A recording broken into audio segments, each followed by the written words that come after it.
come, but then I do sit around and notice that some do not come.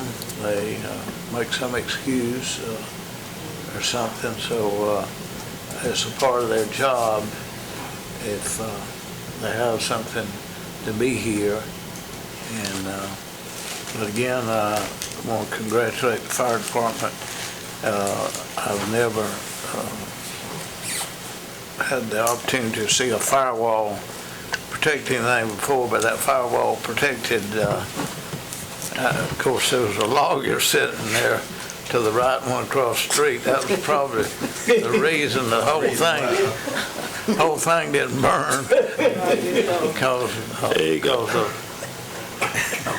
Mr. Royals and Mr. Adams. He was there with a with a water hose went inside of his building, but they did a good job putting that out, and I'd like to get some of that stuff out of there before it set a fire.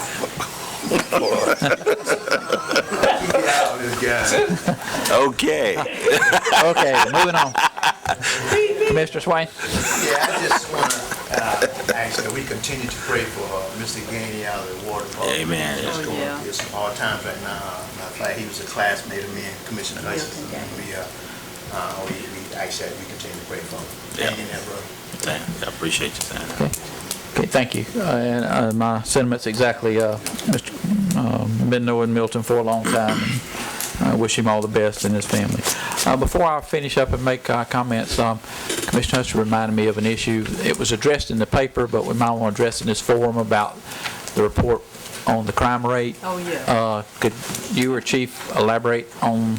I saw a response in the paper, but just I don't want to put you on the spot, but just kind of share with the group and with the TV audience where we are with that. I know a lot of people are concerned about it, and so how Douglas got selected in the top 10, I guess. Well, I don't know how they got selected in the top 10, but that is a private company that solicits alarm systems and whatever. But those results were based on the 2012, which is the last current UCR that's actually out there. What's UCR? The Uniform Crime Report that the FBI puts out. Based on different factors that are reported in. I will say that Douglas PD reports every crime. We do report on everything, so our stats do get turned in quite a bit. We don't juggle no numbers there. But that's how that number comes up, and it's based on the Part 1 crimes, which is the murder, the burglaries, the thefts, and the rapes. And that's where those numbers came from on the 2012 census. The 2013, we did have a significant drop in our overall crime rate, which we reported to y'all sometime back. 2014, we have had a spike because of the arsons that were going on, as well as some daytime burglaries rings that were going around. So we had a spike the past couple months, which drove our numbers back up. But relatively, we're doing pretty good overall. We have took a lot of initiatives to combat that, and we're now revamping the neighborhood watch programs. We got an individual that is working on that primarily, and he will be out there really plugging the neighborhood watch programs and the Old City NIP program and tying those together. So that should help us quite a bit. Again, it's going back to these crimes is what we've been plugging, the See Something, Say Something campaign, calling us and letting us know. We are getting a lot more information from the citizens out there on these crimes now, so the trust between the police department and those individuals has increased quite a bit, but we continue to need their help in solving these crimes. Hopefully we'll get a break on some of these, and I'll be able to do an announcement on that within the next week or two, we're hoping. But it's just depending on folks bringing that information to us. But that's what those crime rates came from, is that 2012 UCR report.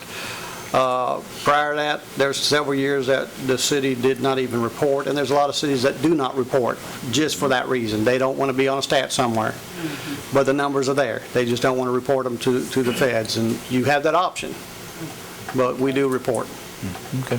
Maybe that'll clear some points up for our citizenry that may be concerned about it. We're all concerned. I think a lot of our major focus and objective is to cut the crime rate and try to solve crime. So it does concern you when you see something like that reported. So at least it gives our citizenry some idea of where it came from and how it got reported. Just to finish up, I want to thank all the folks that had anything to do with the CNG ribbon cutting program, from all our staff, to all the dignitaries and commissioners that were here in response to, or in preparation and conduct of that ribbon cutting. Great event, had some out-of-town guests that were very impressed. We think that's going to be a great venture for us, and we just thank everybody that had a hand in doing that, as well as all Roger and all the staff that had the EMC event. Appreciate all those efforts. And thank all our customers who came by for Customer Appreciation Day. Thank you, all of you, for coming by and visiting with us, and continue to do so, and please let us hear from you. Please take advantage of the cleanup day. One of our initiatives also is to try to improve the quality of life in regards to, especially with cleanup trash in their areas, so we'll take advantage of that on October 18th. As the chief said, well, we're still engaged in the See Something, Say Something campaign. 260-3600 is our anonymous tip line. If you don't get results, please let me know, or city manager know, or the chief know. We'll make sure that we address your issue. Sometimes everything doesn't happen very quickly, but we'll promise you we're working on it.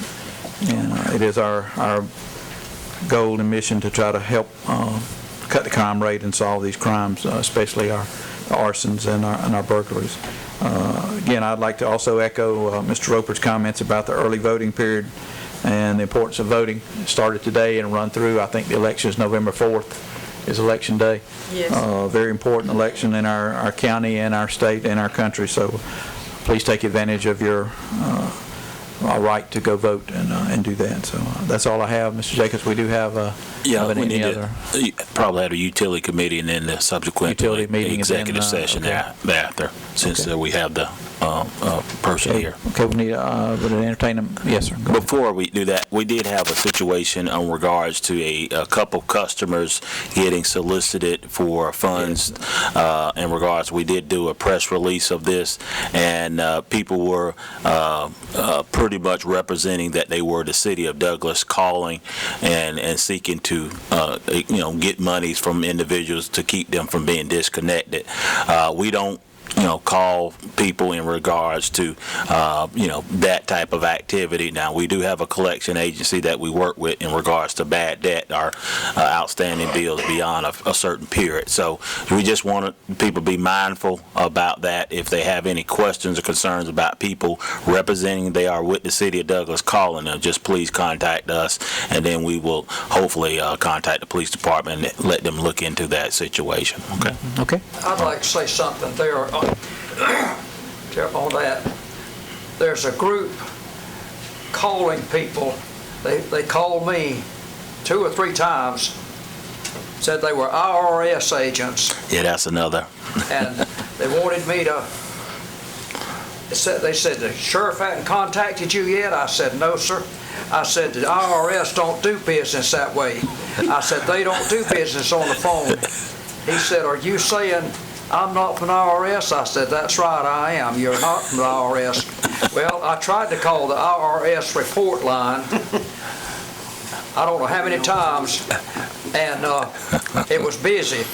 Well, I called back that number, and phone's off the hook. Phone's off the hook.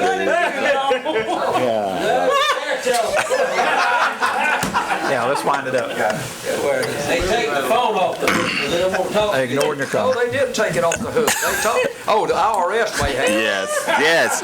Well, I finally got one fellow, and they said they had so many calls. Yes, sir. There's so many scams, but I called, this fellow gave me a name, and I called back. Well, later on, I said, I'm going to try it again. I called it, and it said that is I forgot what kind of telephone number that has never been assigned to someone. Well, they called my daughter the same way, and but they're doing that. And the guy told me, said, I said, the IRS don't do business on the phone. I know I've done too much business with them. I've had to. And they said, are you telling us that IRS can't call? I said, no, they can call anybody that wants to, but they don't. Yeah. And but I just say that, be real careful, because they'll scare people from the IRS, and they're doing that. I mean, they called me 3 times, I think, my daughter twice. So just be aware, just be aware of situations like that, and if you think something is not right, just call the proper authorities. That's right. And take advantage. We don't want anybody to get scammed or lose their hard-earned money. So, okay, well, that's all we have for tonight. We'll adjourn. Request a motion to adjourn to Utility Committee. So moved.